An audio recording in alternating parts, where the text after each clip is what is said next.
Já está na linha, minha amiga Roxane Pons, fazia tempo que não conversávamos, presidente da Abatran, muito obrigado pela presença, seja muito bem-vinda aqui ao nosso Manhã Bandeirantes. O governo suspendendo esses 3 milhões de multas de pedágio do Free Flow. Seja muito bem-vinda, bom dia, doutora. Ainda não. Agora sim. Agora te ouvindo, doutora, bem-vinda, bom dia. Agora tá me ouvindo? Agora perfeitamente. Maravilha. Muito bom dia, Fabiano, e a todos os ouvintes da Rádio Bandeirantes. E temos polêmicos na área do trânsito, né? E esse aí, sem dúvida, está gerando um certo alvoroço. Essa questão da suspensão das infrações, e aqui no Rio Grande do Sul, que é o estado em que mais se autuou por evasão de pedágio pelo sistema Free Flow, nós somamos aproximadamente 1.200.000 infrações.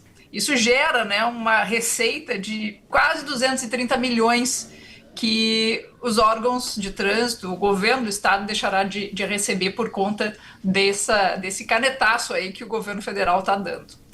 Minha opinião particular é que era necessário fazer esse ajuste, deixando também bem claro que o sistema Free Flow, ele é excelente, ele é muito bom, muito bem-vindo, ele melhora sensivelmente a questão dos congestionamentos das estradas. Enfim, toda tecnologia ela é sempre bem-vinda, mas ela sempre precisa dos ajustes necessários. E eu gosto de dar o exemplo, por exemplo, numa sala de aula, né? Se nós temos um professor que tem 90% de reprovação dos seus alunos, a gente tem que começar a questionar se o problema é dos alunos Exatamente. Ou se é do professor.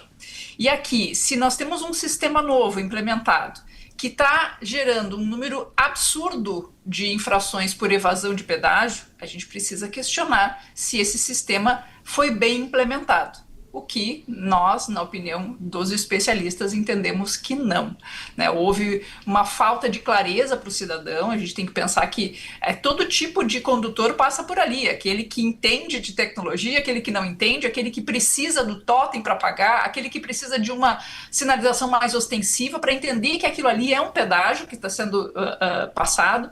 Enfim, tem muitas coisas que motivaram essa decisão do governo federal.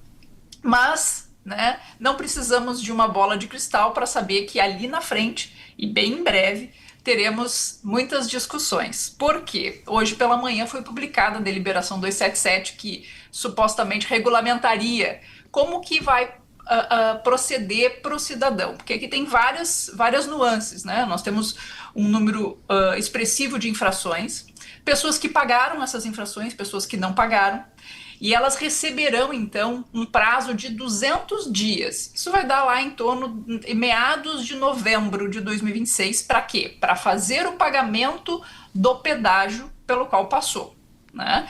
E aí, o pagamento do pedágio, por sua vez, vai desencadear o quê? Ou o cancelamento da infração respectiva, se isso aconteceu, ou a possibilidade de se pedir esses valores de volta. A deliberação, infelizmente, não fala, não trata como que se daria aquelas infrações que decorrem das infrações, aquelas penalidades que decorrem das infrações do Free Flow. Por exemplo, processos de suspensão por pontos, né, que contenham infrações do pedágio, as infrações de pessoa jurídica, a tal da multa NIC, por não indicação de condutor. Sim. Que é uma segunda infração, né, que gera em função da não apresentação, ou seja, ela é 2 vezes o valor da multa inicial. Também não há uma definição se esses valores serão devolvidos. Deveria ser, né? Mas a questão é essa, a orientação para o cidadão hoje é o quê? Entre lá, pelo menos o cidadão gaúcho, né, o proprietário, o condutor gaúcho, entre no site da Caminhos da Serra Gaúcha, coloque a sua placa, verifique se existem passagens não pagas, pague esses pedágios em atraso, para que depois você possa, ou então não ter que pagar a infração que já foi gerada por algum motivo, ou então poder estar habilitado a pedir estes valores de volta. Estamos conversando com a doutora Roxane Pons, presidente da Abatran, e abrindo aqui a sigla, Associação Brasileira de Advogados de Trânsito, especialista, né, no tema. E é importante essa questão que a doutora coloca, né? Obviamente que ele é positivo, ele é bom para a questão de agilidade de trânsito, mas na minha ótica também o que se precisa é realmente um trabalho de educação para que se entenda isso, né? Porque ele vai pegar, como bem a doutora colocou, Pega o cidadão que é mais ligado em tecnologia, que tem mais informação, e aquele que nunca viu falar nisso. Como é que se estabelece esse tipo de progressão desse trabalho de educação, doutora? E quando se imagina que se poderá ter uma implementação 100% desse processo, sem ônus para a concessionária, evidentemente, e sem ônus para o motorista que está transitando por lá e fazendo a coisa como se fosse na questão que ainda existe, por exemplo, aqui na BR-290, onde há ali o guichê, o cidadão vai ali e paga o seu pedágio. O que se estabelece para tentar se regulamentar isso, ao mesmo tempo se conscientizar a população de como se proceder no Free Flow? Então, a própria resolução que alterou a primeira versão, né, existia uma primeira resolução do CONTRAN tratando sobre o sistema Free Flow, e depois veio uma alteração. Inclusive, na primeira versão, nós tínhamos um prazo de 15 dias para quitar o pedágio eletrônico. Nessa segunda versão, já se estendeu para 30 dias. E nesse mesmo regulamento, previa uma integração com o sistema ali da carteira digital de trânsito, ou seja, a Senatran, que é a Secretaria Nacional de Trânsito, precisava homologar essas praças de pedágio. E essa homologação acabou que não aconteceu, né? Passaram-se os prazos, a própria Senatran foi omissa no sentido de estabelecer uma regulamentação de como as concessionárias deveriam proceder. E aí, teoricamente, é como se as praças estivessem sempre em estado de teste, né? Ou seja, elas estão em processo de teste, não estariam devidamente homologadas. O que motiva essa suspensão é justamente isso, é dar um primeiro 100 dias de prazo para as concessionárias fazerem a adequação e homologação ao sistema, e aí o que vai significar para o cidadão? Ele vai abrir a carteira digital de trânsito e vão instalar as passagens de pedágio. E ele vai poder, então, ter num local centralizado todos os pedágios que ele precisa pagar. E isso também facilita muito a vida de quem, por exemplo, se utiliza de uma rodovia pedagiada nesse modal. Aqui no Rio Grande do Sul, a gente tem uma concessionária. Mas se essa pessoa estiver fazendo um trajeto, vamos pensar um caminhoneiro, faz o trajeto, né, pelo país inteiro, ele vai pegar outras concessionárias. Então ele tem que saber que a concessionária aqui do Rio Grande do Sul é a Caminhos da Serra Gaúcha. E aí lá em São Paulo já é, sei lá, a CCE, não sei se é a CCE, e assim vai. Ou seja, ele teria que entrar em cada um desses portais para fazer os pagamentos dos pedágios. Complica, então, né? O objetivo é que se centralize tudo isso na carteira digital de trânsito, hoje que chama CNH do Brasil, para que o cidadão possa, então, monitorar essas passagens de pedágio e quitá-las dentro do prazo, que é o prazo legal, né, previsto de 30 dias. Depois desses 100 dias, então, o cidadão terá mais 100 para fazer a quitação. Lembrando, essas multas, elas não vão sumir do prontuário. Está se dando um prazo de 200 dias para que o cidadão pague o pedágio. Se ele não pagar dentro desse prazo, se ele não fizer esse movimento, aquela multa que foi gerada, ela vai ser cobrada e todos os efeitos sobre ela também. Então, fica esta orientação. Se antecipe, vá, procure informações sobre eventuais passagens de pedágio.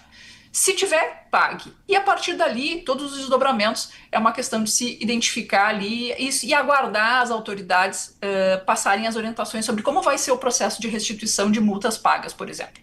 Pois é, porque a gente acaba percebendo que as pessoas elas estão sendo multadas por desconhecimento, não por maldade de não querer pagar ou de não querer pagar o pedágio, por exemplo, né? Até, doutora, é importante a gente trazer, na Flórida, por exemplo, nos Estados Unidos, existe o SunPass, né? A gente chega lá e a primeira coisa que você alugou um carro, você já compra o SunPass que ele dá lá, é um valor mensal e tem essa liberação para transitar pelas rodovias da Flórida. Essa seria uma alternativa de cada estado ter um único sistema para todos os pedágios Free Flow, ou ainda, obviamente, o cenário ideal que se tivesse uma instituição nacional onde você vai lá pagar por mês e vai ter acesso a diversas praças, ou isso é impossível devido às diferenças de valores que nós temos aqui em cada praça?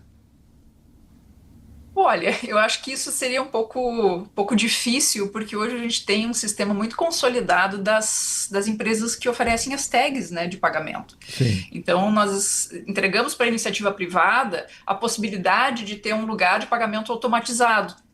Diferente do país, aqui do Brasil, em outros países que a gente tem conhecimento, existe a possibilidade das pessoas receberem lá, mesmo que elas não tenham comprado, né, o SunPass, né, ou em outros locais, por exemplo, no Canadá. No Canadá, o usuário ele recebe um SMS dizendo que ele passou. Ou seja, a própria concessionária comunica a ele que é uma passagem. Aqui é um ato passivo, ou seja, o cidadão tem que ir atrás para ver se ele passou ou não. Sim. E muitas vezes ele esquece. Né? Ele passou pelo local e ele não se deu por conta que ele precisa ir atrás para ver se a tag foi reconhecida, se ele tem a tag, por exemplo, casos aqui no escritório em que a pessoa tinha tag contratada, mas ela não foi lida adequadamente e isso gerou desdobramentos. Além do fato de que ela tem que ver se ela não tem tag, não tem nada, não encontrou um totem para parar o carro e pagar, né, porque infelizmente em algumas situações ele não está bem claro para o cidadão fazer esse movimento.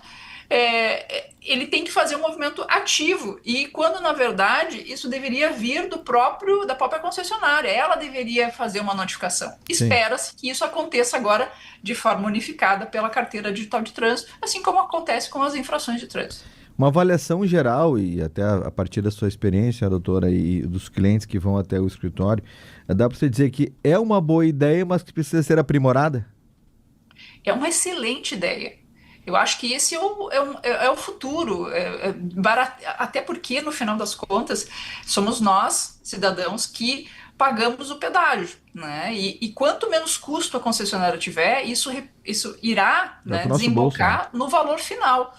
Então, eu preciso aliar a tecnologia para que esse valor de pedágio ele seja menor. Então, precisamos sim ter novas tecnologias, inclusive nessa questão do pedágio eletrônico, mas ela precisa ser aplicada de uma maneira que contemple de forma democrática todos os usuários da via. E aqui, como eu falei no início, seja o mais idoso, que tem dificuldade, que sempre parou na praça de pedágio para pagar lá o seu pedágio com dinheiro, né? Seja aquele mais descolado, que entende de tecnologia, que sabe o que tem que fazer. Por quê? Porque somos diversos, né? E a gente precisa, sim, contemplar o direito de vir de qualquer condutor que utilize das vias pedagiadas, seja pedagiadas de forma eletrônica, seja com o sistema tradicional. E de uma forma bem objetiva, então, o governo ele suspendeu por 200 dias, não cancelou, ou seja, vai ficar essa dívida lá para que todos os usuários possam buscar e pagar o pedágio que ficou para trás. Quer dizer, não é um cancelamento, é uma suspensão temporária.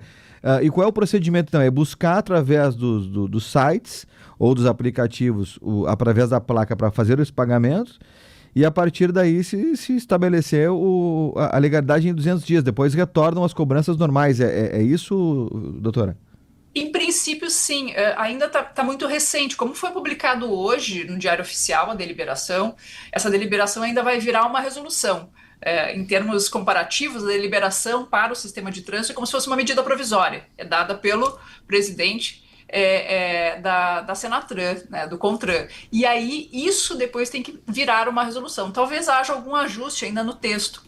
A gente não sabe como os órgãos aqui do Rio Grande do Sul vão proceder. Em princípio, todas essas autuações em rodovias estaduais são aplicadas pelo DAER. Então, provavelmente, as informações e orientações de possíveis possibilidades de restituição serão dadas pelo próprio DAER. Não vi ainda nada, como eu disse, está muito recente. Mas o que eu posso orientar os nossos ouvintes é que eles se antecipem, procurem o site do Caminhos da Serra Gaúcha. O lado bom é que temos uma concessionária que tem, né, apenas o pedágio eletrônico no estado do Rio Grande do Sul. Verifiquem se existem passagens não pagas e deixe tudo quitado.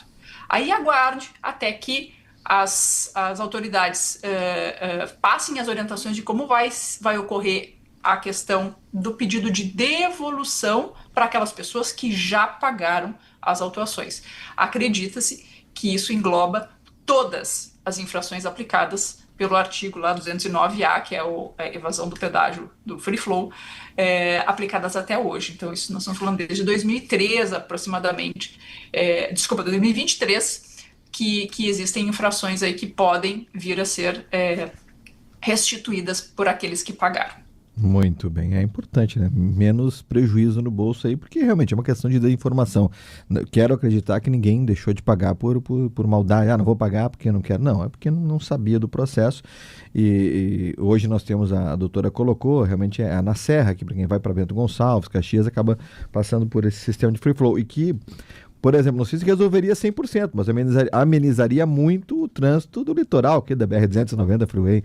No verão, tem gente que fica horas ali trancado, talvez resolveria em grande parte os engarrafamentos se estabelecêssemos o free flow ali.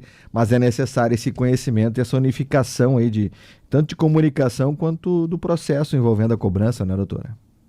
Fabiano, com toda certeza, e eu queria lembrar uma outra coisa, tu perguntou sobre o que eu achava do sistema Free Flow, e eu realmente acho que ele é muito bom. Mas eu acho também que é importante que as nossas autoridades exijam a contrapartida, porque ele foi criado justamente para que a gente pague o pedágio proporcional à quantidade de quilômetros rodados naquela rodovia. Sim. E isso implica, então, ter vários pórticos, né? Com valores mais acessíveis, menores, para que a pessoa vá pagando conforme vai passando. Só que não é isso que a gente está vendo. A gente, infelizmente, ainda teve a implantação do Free Flow, mas não para ter esse pagamento proporcional à quilometragem rodada na rodovia. Então, acho que nesse ponto, os nossos regulamentos, né, das concessões, elas precisam ser observadas e que se exija, então, da iniciativa privada essa implantação, ou seja, que o cidadão pague pedágio proporcional à quantidade de quilômetros que ele rodou naquela rodovia. Isso é extremamente importante, até porque o custo também diminui, né? Sem dúvida. Muito obrigado, doutora, pela participação. Sempre muito bom conversar com a senhora, trazendo informações. Roxane Ponzi, presidente da Abatran, Associação Brasileira de Advogados de Trânsito, é mestre nesse assunto. Sempre importante ouvi-la. Muito obrigado pelo carinho da presença e até uma próxima oportunidade. Muito obrigado, Fabiano, e eu sempre à disposição da Rádio Bandeirantes. Muito obrigado. Roxane Ponzi, advogada, doutora, presidente da Abatran.